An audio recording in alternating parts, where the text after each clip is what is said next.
The fact that y'all are up here policing the terminology that that woman used in description of the DoorDash driving incident where she pulled up to the front door and then the guy had the door open and was like exposing himself towards her is actually very insane. Like the fact that y'all are focusing on what she did wrong and what her verbiage should have been is insane when that man did something that was a sexual violence. See, you say that, and yet it is exactly the reason us analyzing the language and also analyzing the weaponization of the language that directs the attention towards the actual important details of the situation.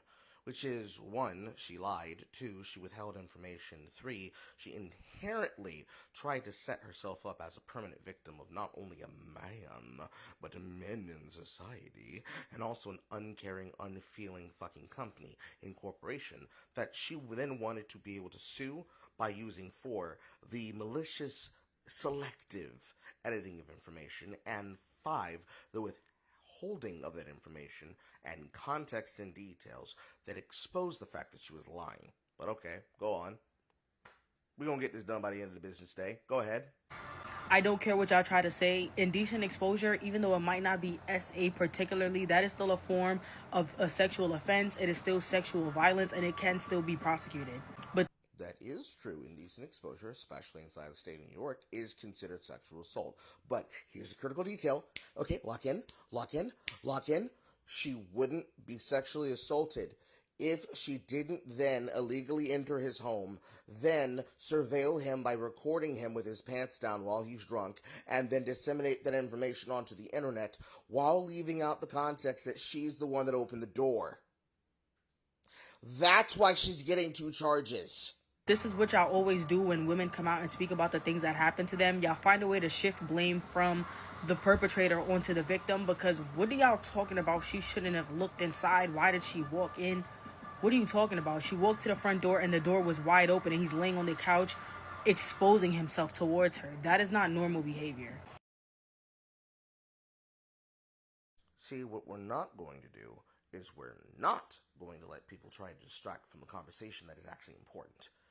You can be able to sit there on the hill of sexual assault all you want and say, you guys don't care, you guys don't care. No, we care immensely. That's why she needs to go to jail. She tried to set up a man as a victim, and she tried to victimize that man by using the thing that we're supposed to trust women to have the discernment and the understanding to never abuse, which is to cry wolf. We do not tolerate this kind of villainhood because she tried to make a victim and ruin the life of a man by victimizing herself and using her sniveling little tactics to try and get past our moral foundry and our moral filter in order to do evil. And that's what we as a society aren't tolerating. This is the part that you're not getting. Like, and then I seen a video of a man up here and he's like, oh, y'all make it hard for the believe all women, because why would a woman say that she was SA'd? So what would you call that? Yeah. We call that a New Yorker who can't hold his liquor. And we call that a New York theater kid gig economy worker trying to make herself a come-up. I believe my older generation men recognize that as a jump-off, a set-off, but not a good one, a bad one. Yes, she might not have been physically assaulted, but at the end of the day, that could have been a situation that was way worse. I'm so tired of y'all coming up here and excusing the behavior of these perpetrators and excusing the behaviors of these disgusting individuals, because it does not matter. That should not have happened, and she should not have lost her job because she reported that.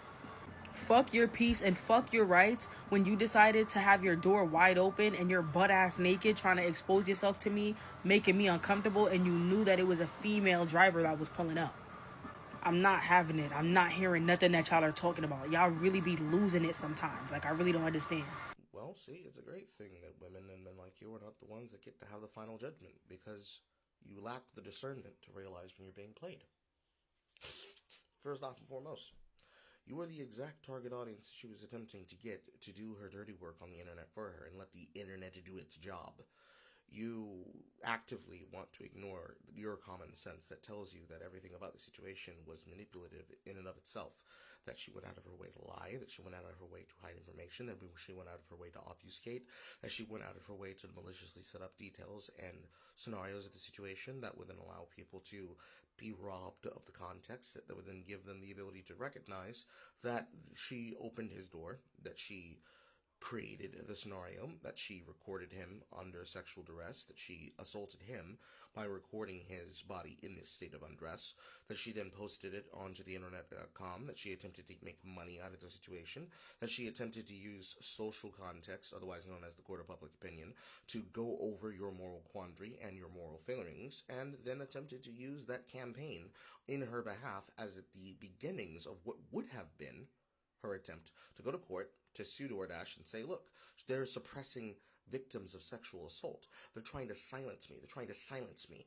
The same way that she silenced that man, the same way you are silencing that man, the same way that many people decided to go out of the way and say things like, oh, she didn't actually commit a crime, she didn't record anything wrong, when the entire dissemination of the information, the entire releasing it to the internet, and then doing it with the intention of, at minimum, gaining clout, and at maximum, gaining money, as presenting herself as a victim, was the entire intended goal. People like you are the reason why discernment is important. People like you are the reason why information gathering is important. People like you are the reason why the adage of wait and see is important. And it's not to say that listen and believe is the thing that you should do. And it isn't, because it shouldn't be listen and believe. You shouldn't listen and believe all victims. You should trust but verify. And verifying the information, when even in her own content exposes the fact that she was pushing open that door and that she was up in it in a way where it was impossible, if all she was just doing is doing her job and leaving the food where it was, shows that that was the case. You never see a video of her walking up towards the door from the car when she first arrives in the car. You didn't see any of the information that shows the details that came from the ring camera, because that was withheld by the man. Because the man, instead of being all over here on social media apps, was instead letting the job get done by the people whose job it is to do that job. And when they did their job, the investigation revealed that she was lying. That's why she got the counts. That's why she's getting sued. That's why she was charged. That's why he didn't say anything. Other than, he didn't want to do anything more than he already did. But this is why. These are the reasons. These are the 13 reasons why many of us do not give a shit. And also would like this news story to end now. Everything possible under the sun to defend a person who is 100% guilty. 100% guilty. And the wildest part of it is that you keep doing this thing where you say, well, you guys are making excuses. No, we have common sense and understanding. We're not making excuses for him doing something stupid like drinking, going blackout drunk, ordering food, and then forgetting himself.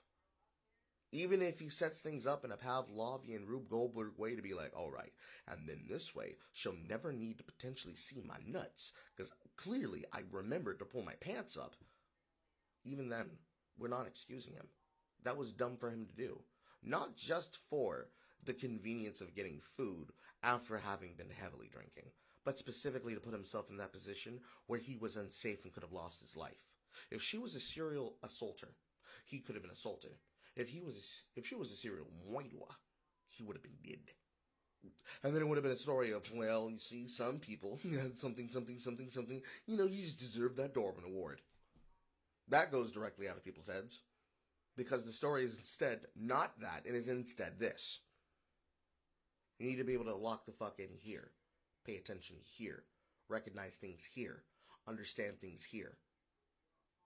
So if y'all can just do us the favor and just wrap this farce of his news story up now, that'd be great. Okay, thanks, bye.